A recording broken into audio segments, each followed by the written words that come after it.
The canvas triage tent snaps violently in the wind, filled with the metallic tang of trauma and the smell of damp earth. You step inside with the tools of a healer, but your medical bag is immediately caked in mud. You are a filter. The arrival surge dictates your life now. Every 10 minutes, mule-drawn carts arrive in a rhythmic stream, dumping fresh casualties at the entrance. The volume of the wounded exceeds your physical capacity to treat them. You spend your energy on spatial management, pushing bodies aside to clear a few inches of floor space for the next wave of agony. Years of studying the art of healing feel irrelevant in this tent. You are a clerk of misery, tasked with the logistics of a disaster that has no end. You carry a red marker, the most powerful tool in the triage system. The rule is absolute. If a patient cannot walk and their breathing is labored, you swipe the marker across their forehead. That stroke of ink is a death sentence. It signals every other medic to ignore this man so they can save someone more useful to the war effort. You have become a judge of existence.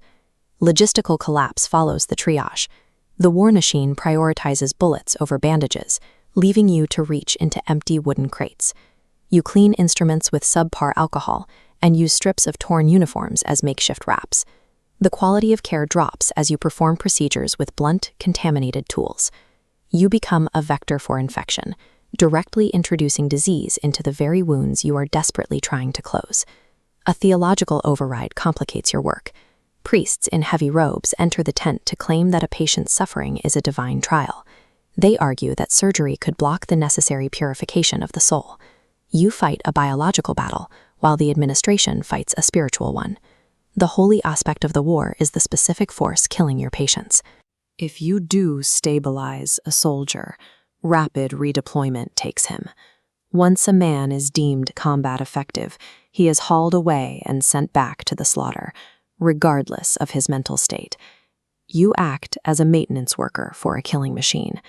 You repair the parts just so they can be broken again, watching the same faces return with worse injuries every few weeks. At 3 a.m, you stare at a flickering oil lamp. The surge never ends, and chronic sleep deprivation begins to dissolve the edges of your world.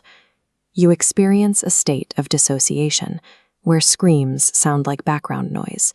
Tunnel vision sets in.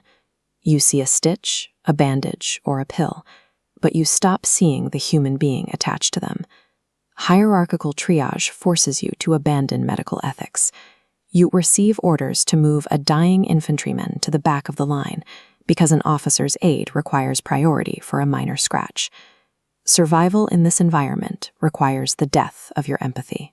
By following orders, you betray your training and use your scalpel to practice politics.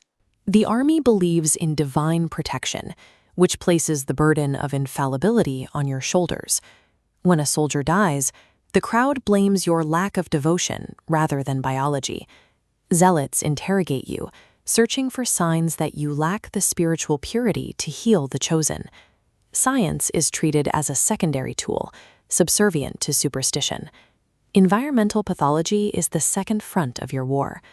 Gray mud seeps through the canvas and settles on your instruments, turning a simple scratch into a fatal systemic fever. You are losing against the superstition inside the tent and the filth outside of it. For every man you save from a blade, the mud eventually takes another.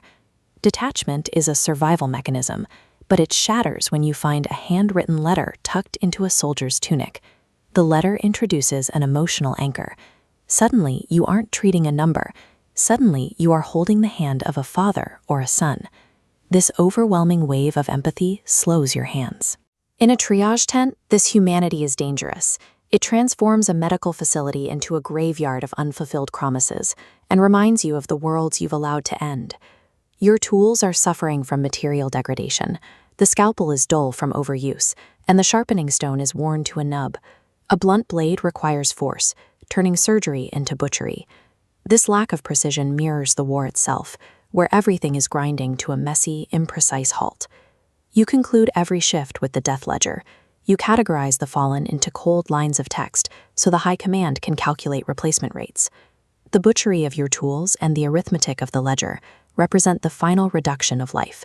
You are a bookkeeper for a massacre. An ethical paradox haunts your work. The Holy War dictates that the enemy is inhuman, meaning you must leave wounded men to die screaming outside your tent while you save your own. By sustaining your army, you become a force multiplier for the massacre. Your skills have become a weapon.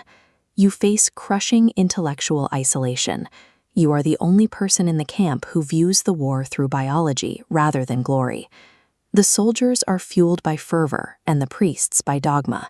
They see miracles and trials where you see bone and blood.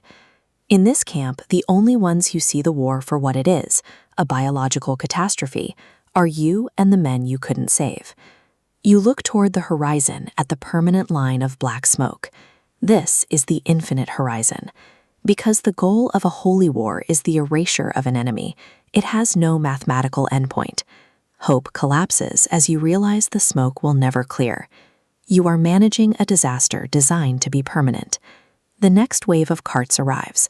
You pick up your red marker and step back into the tent, your apron stained with evidence. You have accepted your role as the caretaker of the ruins. Your only function is to sustain the army's ability to keep killing.